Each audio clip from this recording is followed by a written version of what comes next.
Dnes sa spolu pozrieme na top 5 najbohatších ľudí, ale títo ľudia budú mať jednu spoločnú vec.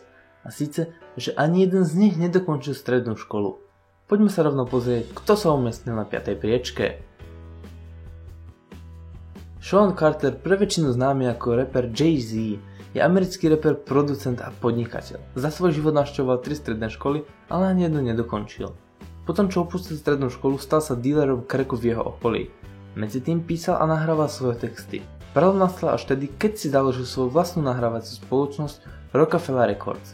Dnes sa môže označovať za niekoľkonásobného držiteľa sošky Grammy a vlastníka klubov a v neposlednej rade aj producenta a vlastníka vlastnej nahrávacej spoločnosti. A aby toho nebolo málo, tak aj navrhuje oblečenie pre svoju vlastnú značku Rocawear. Toto všetko mu dopomohlo k jeho majetku, ktorý sa odhaduje na $550 miliónov. V českých korunách je to niečo málo cez 13,5 miliardy. Walt Disney bol známy americký podnikateľ, animátor a filantrop. Keď navštevoval McKinleyho strednú školu v Chicagu, už vtedy vyrábal po celej škole patriotické plagáty počas prvej svetovej vojny. V 16 rokoch sa rozhodol, že opustí strednú školu a rozhodol sa, že vstúpi do armády a bude bojovať za svoju vlast. Ale bol odmietnutý kvôli jeho malému veku. Pár rokov na to on a jeho brat Roy otvorili Disney Bros Studio a začali vyrábať krátke animované scénky s dnes už známou postavičkou Mickey Mousea. Dnes je známy hlavne vďaka klasikám ako je Bambi, Snehulienka, Popoluška a mnoho ďalších.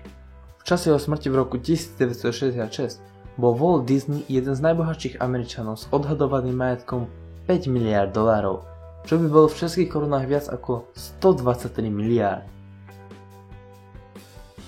Richard Branson je 65-ročný Brit, ktorý už v mladom veku mal problémy kvôli dyslexii a tak mal problém s učením. A tak sa rozhodol v 16 rokoch, že opustí školu. V jeho posledný deň v škole mu riaditeľ povedal, že buď skončí vo väzení, alebo sa z neho stane milionár. A tak sa aj stalo. V roku 1972 otvoril svoj prvý obchod, čo viedlo až k úspešnému reťazcu obchodov Virgin Records po celej Británii. V súčasnosti spoločnosť Virgin zastrešuje viac ako 400 ďalších spoločností, medzi ktoré patria napríklad Virgin Mobile alebo Virgin Galactic.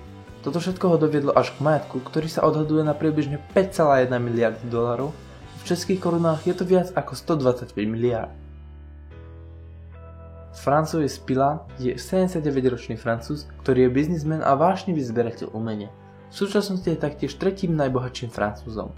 Jeho bohatstvo získal hlavne vďaka jeho holdingovej spoločnosti, ktorá má podiely v spoločnostiach ako je Gucci, Puma a mnoho ďalších. François však nepochádza z bohatej rodiny a už na základnej škole sa mu posmievali kvôli tomu, že bol chudobný.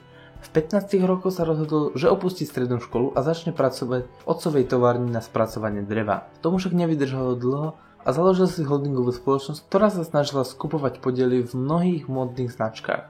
Jeho úsilie ho doviedlo až k majetku, ktorý sa odhaduje na $13,9 miliardy. V českých korunách to je viac ako 341 miliárd. Amancio Ortega, tento 80-ročný Španiel je v súčasnosti štvrtým najbohatším človekom na svete. A to hlavne vďaka tomu, že je jeden z vlastníkov spoločnosti Inditex, ktorá je známa tým, že prevádzkuje reťazce obchodov Zara po celom svete. Je zaujímavé, že najbohatší človek na tomto liste nikdy ani nenavštívil strednú školu, pretože keď sa v 14 rokoch presťahovali, hneď si našiel prácu v jednej malej dielničke, kde sa rýchlo naučil, ako sa vyrába oblečenie. Hneď tam to začal vyrábať a predávať vlastnoručne vyrobené župany. Neskôr otvoril svoj prvý obchod Zara v Španielsku, odtedy sa to začalo nabalovať až do podoby, akú poznáme dnes. Tento muž má majetok presahujúci $74,1 miliardy, čo je v českých korunách viac ako 1 bilión 800 miliárd kaček. Dúfam, že sa vám toto video páčilo. Ak áno a ste noví na tomto kanáli, nezabudnite dať odber, aby vám neušlo ďalšie top 5 video. Prajem vám pekný zvyšok dňa. Váš Otomo.